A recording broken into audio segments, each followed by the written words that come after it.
전과자, 사회 부적응자. 세상에 우리가 기댈 곳은 서로뿐이라는 걸. Film ini akan berfokus pada kehidupan Cha Woo-sul bersama teman-temannya setelah mereka bebas dari penjara.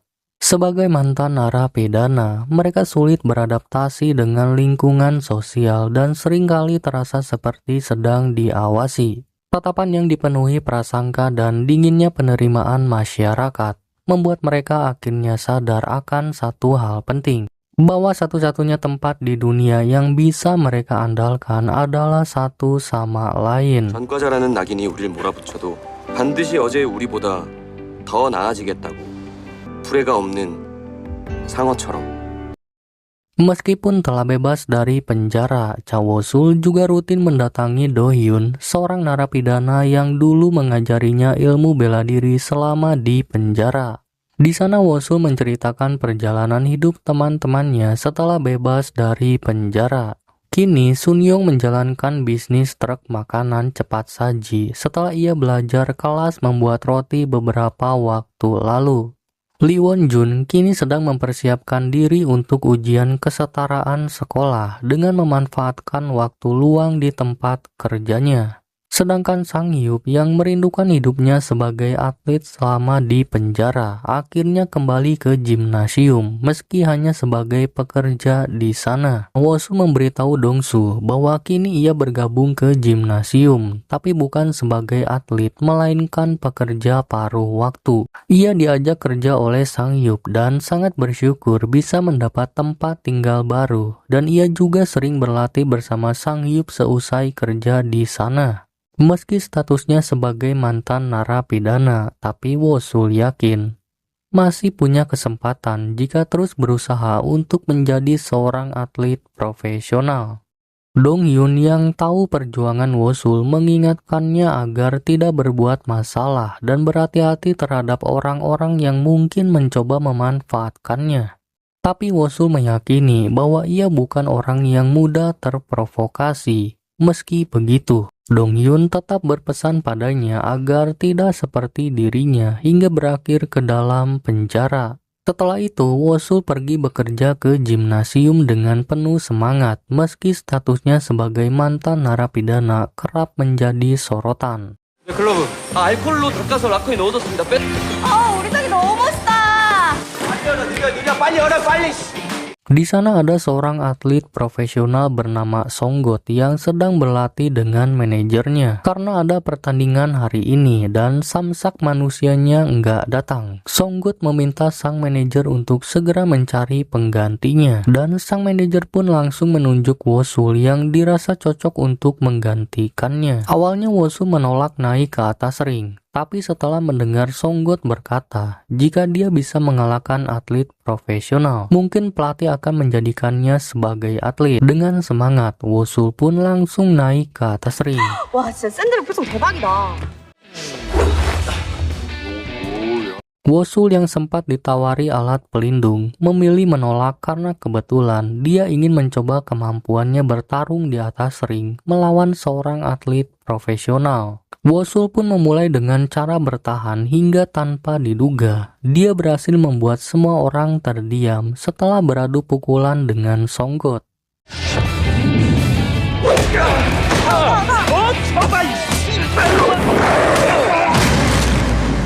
Pukulan keras Woo-sul membuat pergelangan tangan Songgot kesakitan dan membuatnya panik karena ia harus bertanding malam ini. Seorang pelatih yang mengetahui hal itu lantas memarahi Woo-sul yang sebenarnya tidak diizinkan naik ke atas ring. Woo-sul pun hanya bisa meminta maaf dan Sang Hyuk yang diancam kehilangan pekerjaannya diminta untuk membawanya segera pergi. Scene berpindah ke sebuah arena pertandingan ilegal milik seorang pria bernama Hyun Woo Young. Di tempat ini, semua tamu yang mendapat undangan dari Hyun Woo bertaruh dengan memilih petarung favorit mereka berdasarkan kemampuan masing-masing yang dapat dilihat melalui sebuah aplikasi. Selain sebagai atlet profesional, rupanya Songgot menjadi petarung yang diunggulkan di tempat ini. Banyak orang menunggunya, bahkan menjagokannya untuk bertanding malam ini. Tapi karena Songgot tidak datang, Hyunwoo menggantikannya sendiri. 지금 들어온 소식을 전해드리겠습니다. 탱크의 상대 선수가 변경되었습니다. 본 이벤트 규정에 맞춰 새로운 배팅을 시작합니다. Taruhan baru pun dimulai, dan jika tank bisa bertahan selama 30 detik, maka tank akan dinyatakan sebagai pemenang. Di saat semua orang menentukan pilihan masing-masing, tank yang ketar-ketir mengetahui lawannya adalah pemilik tempat ini hanya bisa tertunduk. Kemudian Hyunwoo berbisik kepadanya bahwa ia berjanji akan menghapus semua hutangnya jika tank berhasil memukulnya sekali saja.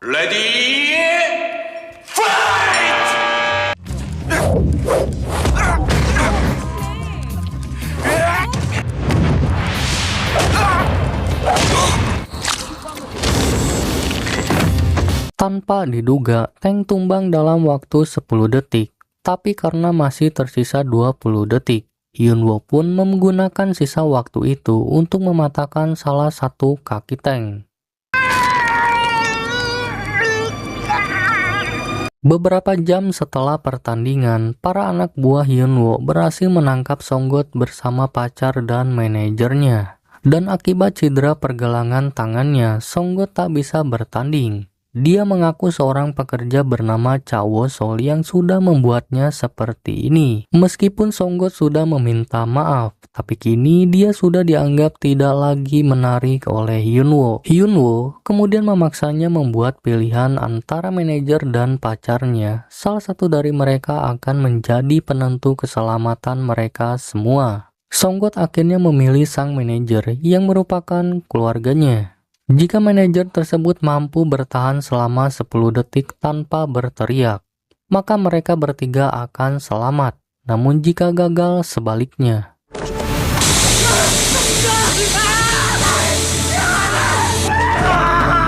Ternyata sang manajer tidak mampu menahan rasa sakit dan berteriak. Akibatnya, mereka bertiga akhirnya dihabisi dan jasad mereka dibuang ke laut. Sementara itu Daepo menyampaikan bahwa orang yang disebut oleh Songgot bukanlah orang sembarangan. Dia adalah orang yang sama dengan yang sudah menusuk mata dan membuat Seok-chan babak belur hingga hampir tewas olehnya. Sementara itu, Woo-sol mendapat kabar baik bahwa ia tidak jadi diusir dari pekerjaannya. Dia pun merasa lega, tapi di tengah jalan ia mendapati Won-jun yang sedang mengalami penolakan permintaan maaf dari seseorang yang dulu menjadi korban perundungannya. Dan korban itu kini cacat akibat lompat dari atas jembatan. 뛸 수 있겠나? 뛰보라니까. 뛰게. 뛰봐라. Menyadari situasi sulit, Woo-sul pun memilih berpura-pura tidak tahu apa yang sedang terjadi dan mengajak Won-jun pergi menemui Sung-yung di tempatnya berjualan. Hidup mereka memang telah berubah, namun di tengah kerasnya realita, mereka mencoba tetap tertawa, bahkan kini punya lelucon sebagai penghibur diri. Di sela sulitnya mereka menjalani hidup ini, Won-jun sering membuat candaan mengenai hutangnya dengan Sung-yung. Di tengah obrolan mereka, tiba-tiba guru belajar Won-jun bernama Ji-hye datang. Mereka sudah berjanji untuk bertemu di tempat ini, dan meski berada di luar jam pelajaran, Won-jun masih menghormati Ji-hye sebagai gurunya dengan tidak menyebut nama sang guru secara langsung. Kemudian mereka mengobrol banyak hal, terutama ujian kesetaraan yang sedang dijalani oleh Won-jun. 원준이 형 고등학교 검정고시 패스와 우리 성용이 형 푸드트럭 대박을 응원합니다. 우리 오래오래 함께해요. 건배!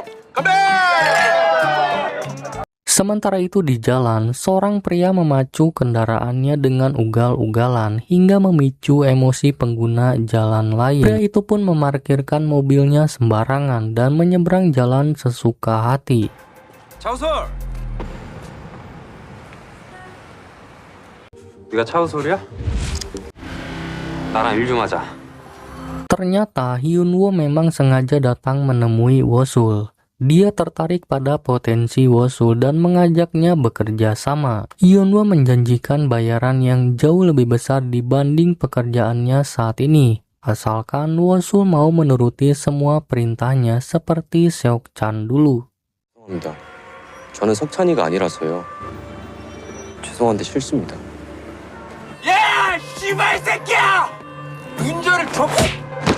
Mendapat penolakan dari Wosul, Hyunwoo yang menduga jika Jinhye adalah pacar Wosul, tiba-tiba merencanakan sesuatu.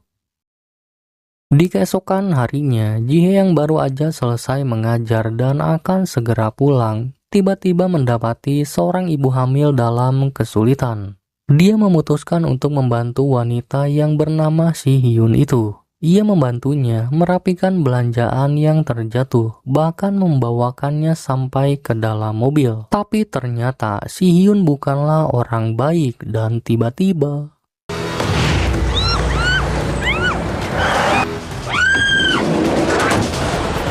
dalam keadaan terikat, Jinhye berusaha berpikir untuk melarikan diri. Hingga setelah ada kesempatan, ia pun langsung memukul dokter palsu itu.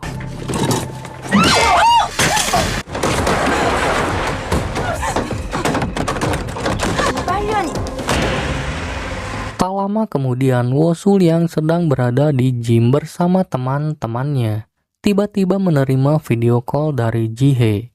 Video itu menunjukkan bahwa Jihye telah diculik dan dibawa ke suatu tempat. Takut terjadi hal buruk, Wosul yang panik nekat pergi seorang diri mencarinya, tapi dicegah oleh Wonjun. Wonjun tak ingin Wosul dimanfaatkan oleh seseorang, jadi ia meminta Wosul untuk menenangkan diri karena bukan hanya dia saja yang ingin menyelamatkan Jihye. 혼자 지랄하지 말고 같이 가자, 같이. Tak lama, Wosul menerima pesan berisi lokasi Jihye yang ternyata berada di sebuah resort terbengkalai. 씨발, 여기 진짜 넓은 거야? 저희 흩어져서 찾아봐. Setibanya di sana, mereka pun langsung berpencar dengan membagi menjadi dua tim untuk mempercepat pencarian sebelum hal buruk terjadi pada Jihye.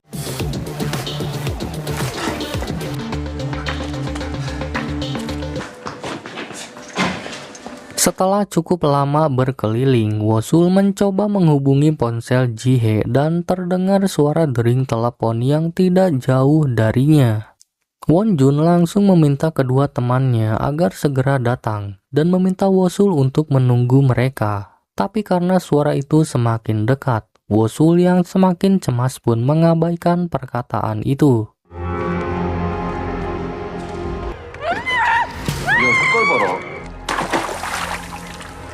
Mereka berdua pun akhirnya menemukan Jihye dalam keadaan terikat di pinggir kolam, dan tanpa berpikir panjang, Wosul langsung berlari menyerang kedua orang itu.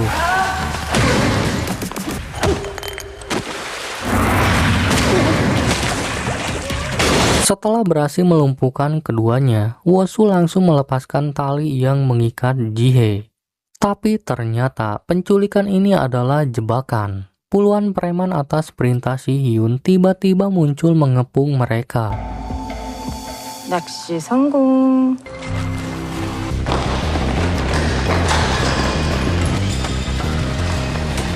Setelah Si Hyun mengabari Hyunwoo, mereka berdua pun langsung dibawa ke dalam mobil. Sung-hyung dan Sang Hyup yang melihat mobil melintas menyimpulkan bahwa teman-teman mereka telah diculik dan kemudian pergi mengikuti mobil tersebut.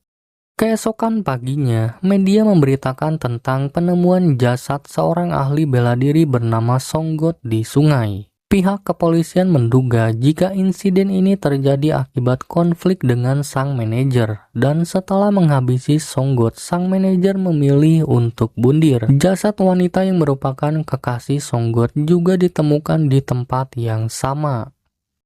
Beberapa waktu kemudian, Wosul terbangun dalam keadaan terikat di kursi tepat di hadapan Hyunwoo.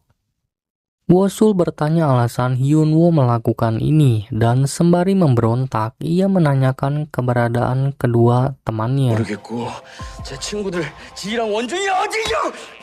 Hyunwoo lalu membalikan kursi Wosul dan membuatnya seketika terdiam, mengetahui kedua temannya juga dalam keadaan yang sama. Hyunwoo memaksa Wosul untuk memilih salah satu dari mereka. Orang yang dipilih akan mati sementara sisanya akan selamat. Tapi karena Hyunwoo ada urusan lain, dia lalu memerintahkan si Hyun untuk menggantikan posisinya dan juga memintanya agar tak lupa merekam permainan ini.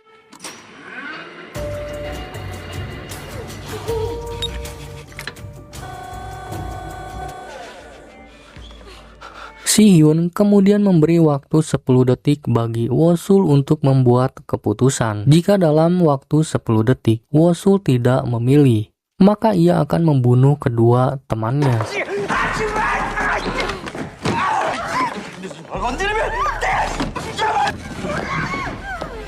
Wosul yang bingung dan tidak sanggup memilih hanya bisa berteriak, meminta ampun, dan bersedia melakukan apapun yang diperintahkan. Hingga sampai akhirnya waktu pun habis dan si Hyun memutuskan untuk menusuk Wonjun.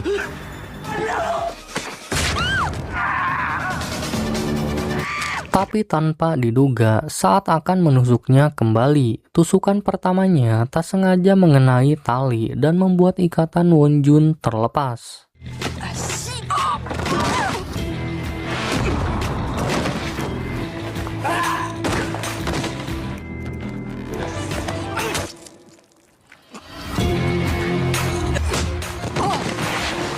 Setelah berhasil menumbangkan mereka, Wonjun langsung membebaskan kedua temannya dan langsung pergi dari tempat ini. Si Hyun yang tersadar lantas memerintahkan semua anak buahnya untuk segera menangkap mereka kembali.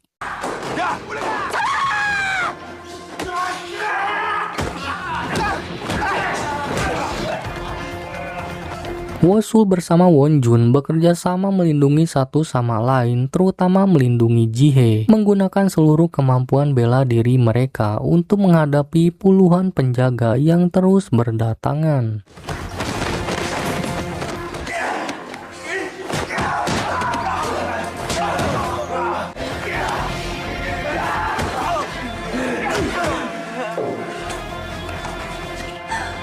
Dirasa sudah berakhir, mereka bergegas melarikan diri, tapi beberapa penjaga tiba-tiba kembali muncul, hingga membuat Wonjun memutuskan untuk melawan mereka dan meminta Wosul segera membawa Jihye pergi lebih dulu.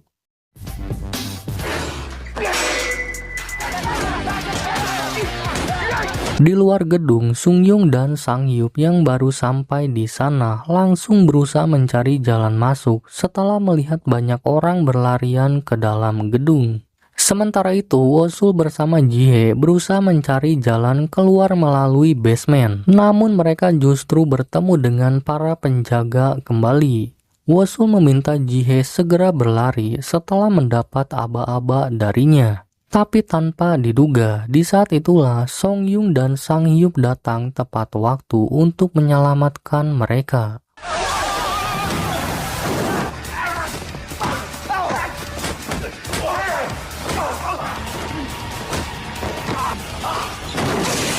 Setelah berhasil menumbangkan para penjaga, mereka langsung berlari menemui Wonjun yang tak disangka dia berhasil menumbangkan para penjaga. Kemudian mereka langsung berlari menuju mobil Sungyung dan meski kesulitan mereka berhasil membawa Wonjun masuk ke dalam mobil sebelum para penjaga sempat menangkap mereka lagi.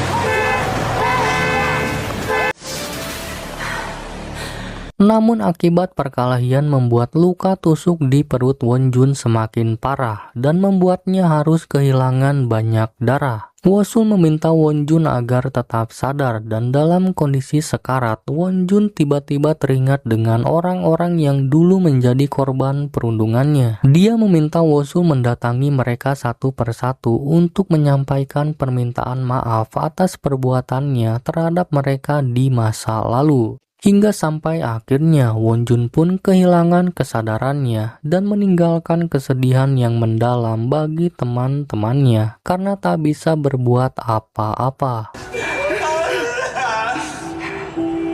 Di dalam kesedihan itulah Wosul teringat dengan Wonjun saat ia dalam perjalanan untuk menemui Sungyong. Dalam buku catatan itu, ternyata tertulis nama-nama orang yang harus Wonjun temui untuk meminta maaf kepada mereka. Namun di antara semua itu ada satu wajah yang sulit diingat olehnya. Wosul kemudian menyemangatinya dan meminta agar dia tidak menyerah untuk meminta maaf kepada mereka secara tulus. Karena mau bagaimanapun juga, hanya merekalah yang berhak memberikan pengampunan. Wonjun mengucapkan terima kasih. Ia merasa berkat Wosul dirinya mendapatkan keberanian yang selama ini tidak ia miliki. Dan di momen inilah terlihat jelas betapa tulusnya rasa syukur dan kebahagiaan Wonjun karena bisa berteman dengan Wosul. Wosul tak mampu menahan air matanya. Ia berdiri di depan tempat persemayaman Wonjun sambil menangis hingga tiba-tiba seorang wanita datang memukulnya dari belakang. Wanita itu bernama Yeonjin, adik kandung Wonjun. Yeonjin dipenuhi amarah setelah mengetahui bahwa kakaknya meninggal, sementara Wosul masih hidup. Wosul hanya bisa meminta maaf. Hingga tak lama, Sungyung dan Sanghyup datang melerai mereka. Namun Yeonjin tetap tidak terima. Ia merasa kecewa karena tak satu pun dari mereka mampu berbuat apapun saat kakaknya sekarat. Sanghyup lalu meminta Sungyung membawa Wosul pergi sementara ia akan berusaha menenangkan Yeonjin.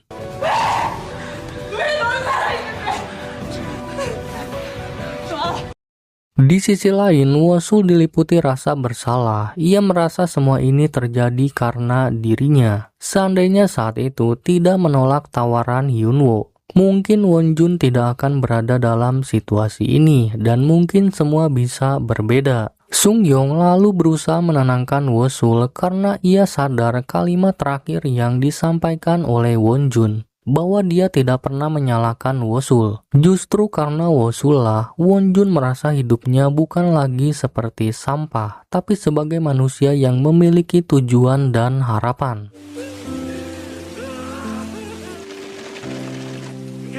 Sementara itu, Jihye yang sedang berbicara dengan orang tuanya tanpa sengaja bersenggolan dengan seorang pria yang tampak mencurigakan. Pria itu ternyata adalah Scar, anak buah dari Hyunwoo. Diam-diam, Jihye mengikuti Scar hingga ia melihatnya menemui seorang polisi yang menangani kasus ini. Dari percakapan yang terdengar, Jihye mengetahui bahwa polisi tersebut sedang menyiapkan alibi agar kasus kematian ini tampak seperti kecelakaan. Dan polisi itu membutuhkan waktu 2 hari lagi untuk menyelesaikannya. Daepo tak peduli cara polisi itu menyelesaikan kasus ini. Yang terpenting baginya adalah membersihkan nama baik atasannya. 상심이 크실 텐데 힘내시고요. 네, 일이 잘 해결될 겁니다. Tak lama, Jihye memberitahu Songyung dan Sanghyup bahwa polisi ternyata berada di pihak Hyunwoo. Mereka berdua tentu saja marah karena polisi yang seharusnya menegakkan keadilan malah berpihak dengan Hyunwoo. Terlebih, amarah Sungyong semakin memuncak setelah mengetahui bahwa Hyunwoo mengirim karangan bunga untuk kematian Wonjun. Sungyong berniat membalas dendam tapi Sanghyup memintanya untuk tenang. Sanghyup menegaskan bahwa dirinya bukan seorang pengecut. Tapi ini bukan waktu yang tepat untuk bertindak gegabah. Semua butuh persiapan agar tidak berakhir seperti Wonjun. Kemudian Jihye menengahi perdebatan mereka berdua dan tak sengaja Seunjun yang masih berada di sana melihat mereka dan mendengar semuanya hingga menyadari bahwa kematian sang kakak disebabkan oleh orang yang mengirim karangan bunga tersebut. Sementara itu, Wosul memilih menyendiri dan membaca kembali buku catatan milik Wonjun. Dari sana, ia menyadari satu hal penting, bahwa Wonjun ternyata benar-benar tulus ingin berteman dengan dirinya. 성룡이 형 말이 맞았다. 원준이 형은 마지막까지 내가 무너지지 않길 바랬다. 형, 다녀올게요. Setelah pemakaman selesai, Wosul mengajak teman-temannya untuk membalas atas apa yang sudah mereka lakukan pada Wonjun. Seonjin yang mengetahui penyebab semua itu memutuskan untuk bergabung bersama mereka. Mereka kemudian menyusun rencana untuk mengungkap dan mengumpulkan bukti kejahatan yang dilakukan Hyunwoo dan komplotannya. Jie teringat bahwa saat itu Hyunwoo sempat memerintahkan si Hyun untuk merekam penculikan saat itu. Dia meyakini bahwa rekaman video tersebut masih tersimpan di suatu tempat.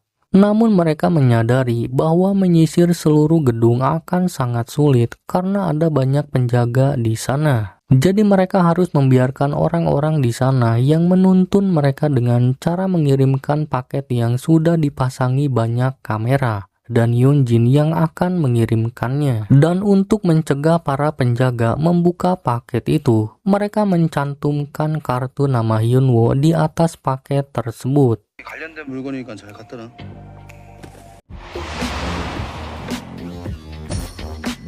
대박. 이게 진짜. 아니 오른쪽이 아니고 왼쪽. 야, 진짜. Rencana mereka pun berjalan dengan mulus dan dengan bantuan kamera, mereka kini punya dena lokasi ruangan pusat penyimpanan rekaman di gedung itu. Mereka berempat kemudian langsung menerobos masuk ke dalam gedung dengan menggunakan mobil Songyung.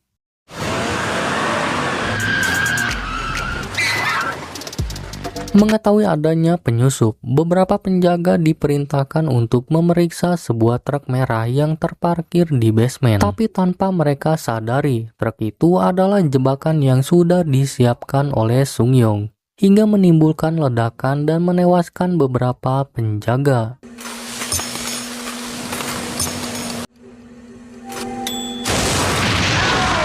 Ketika sebagian penjaga diminta untuk turun ke basement mencari pelakunya, Wosul bersama teman-temannya memasuki aula utama gedung dan tiba-tiba menyerang para penjaga yang tersisa.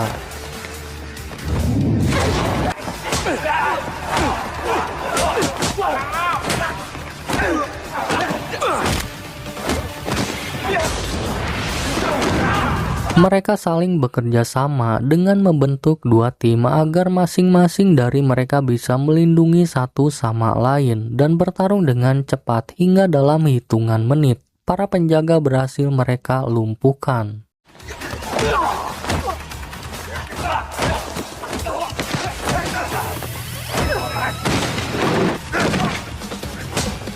Wosul kemudian pergi sendirian ke ruang perekaman untuk mencari bukti kejahatan Hyunwoo.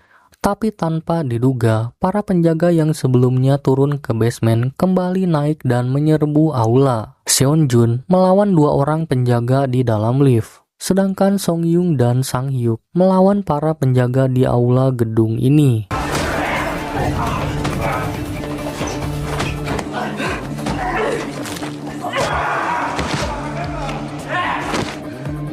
Setelah masuk ke dalam ruang perekaman, Wosul memaksa pria itu untuk menunjukkan lokasi penyimpanan semua file di tempat ini. Dia mencari rekaman pada hari penculikan dirinya dan kedua temannya. Tapi ternyata file itu sudah dipindahkan oleh Hyunwoo yang telah memprediksi kedatangan mereka. 내려가 보겠습니다.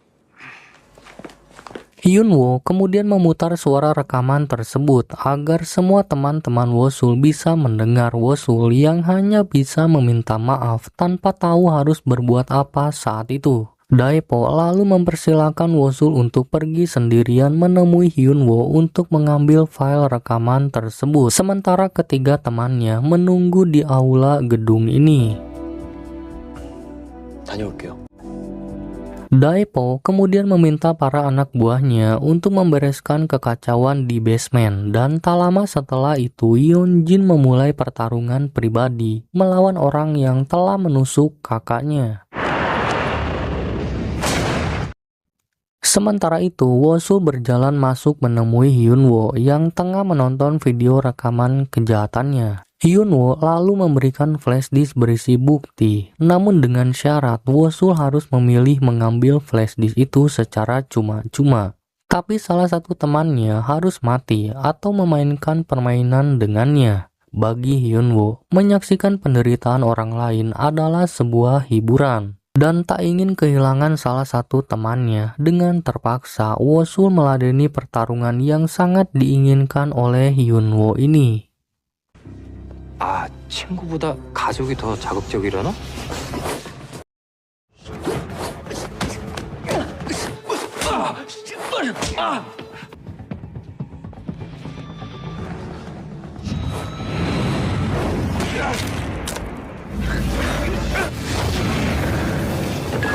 Tapi di pertarungan ini, Wosul sama sekali tidak bisa memberikan perlawanan. Dia harus terlempar beberapa kali dan tidak dapat melayangkan satu pukulan pun untuk melukai Hyunwoo. Di saat bersamaan, ketiga temannya juga berusaha bertarung melawan lawan mereka masing-masing. Dan di antara mereka hanya Yeonjin yang berhasil menumbangkan lawannya.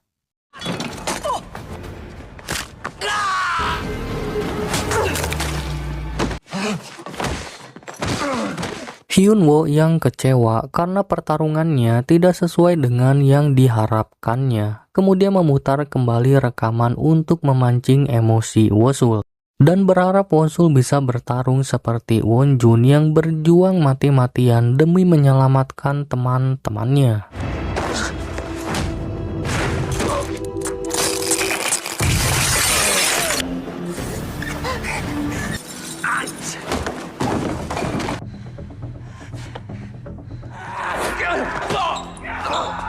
Wosul yang hampir menyerah dan tak tahu harus berbuat apa, tiba-tiba teringat dengan Wonjun hingga membuatnya bangkit melawan Hyunwoo dengan serius.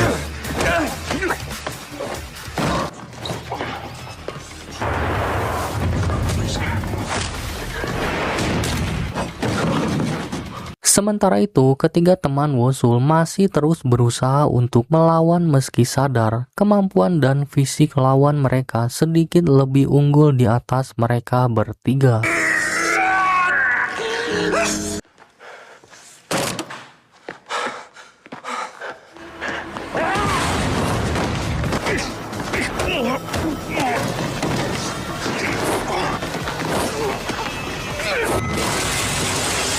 Tapi dengan keyakinan dan kerjasama satu sama lain, mereka bertiga pun berhasil menumbangkan lawannya. Meski harus menderita luka cukup parah di sekujur tubuhnya, terutama Sungyong. Sementara pertarungan ini ternyata cukup menguras tenaga mereka berdua, dan mereka pun harus menahan sakit dari luka yang mereka alami. Dengan sisa kekuatan yang masih tersisa, Wosul berusaha menumbangkan Hyunwoo dengan menciderai salah satu lengannya.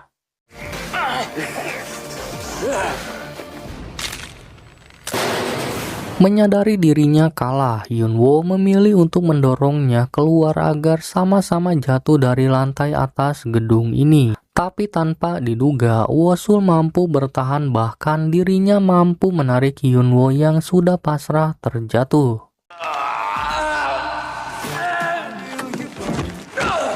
Dan alih-alih berterima kasih, Hyunwoo malah menyatakan bahwa Wosul pasti akan menyesali keputusannya karena memilih menyelamatkan hidupnya. Tapi Wosul menegaskan bahwa dirinya berbeda dengan Hyunwoo. Di keesokan harinya, berita penangkapan Hyunwoo pun tersebar luas di berbagai media. Dia dinyatakan bersalah atas berbagai kejahatan, termasuk pembunuhan dan penculikan dalam jaringan bisnis olahraga ilegal. Semua itu terungkap melalui flash disk yang diberikan kepada jaksa, menjadi bukti kuat kejahatannya, termasuk dalam kematian Songgot bersama manajer dan juga kekasihnya. Beberapa waktu kemudian, Wosul mendatangi satu persatu nama orang dalam buku peninggalan Wonjun. Tapi tetap saja mereka tidak mau memaafkan Wonjun karena luka batin yang terlanjur mendalam, meski tahu bahwa Wonjun telah tiada. 이미 오래전에 형 용서했어요. Beberapa waktu kemudian, Wosul mengunjungi Do-hyun di penjara. Wosul sekarang mengerti dengan apa yang diinginkan oleh dirinya sendiri. Dia mengaku dirinya lebih hidup saat bertarung. Ia menikmati setiap pukulan yang ditujukan kepada lawannya. Jadi Wosul bertekad untuk terus bertarung, tapi bukan dalam arena pertarungan ilegal, melainkan sebagai atlet profesional. Wosul ingin menjadi petarung seperti Do Hyun agar suatu saat nanti dia bisa melawannya dari hasil kerja kerasnya. Dan Do Hyun tersenyum mendengar hal itu. Film pun diakhiri dengan mereka yang sempat kehilangan harapan ini kembali menatap masa depan setelah melihat selebaran kertas kompetisi MMA World Championship Rocky, dan kini membuat mereka memiliki semangat baru untuk menjalani hidup sesuai keinginan mereka sendiri. Sementara itu di dalam penjara, Hyunwoo mulai menjalani masa hukumannya di sana. Tapi tanpa disangka, dia ditempatkan dalam satu ruangan yang sama dengan Do Hyun yang tampak tersenyum menyambut kedatangan dirinya.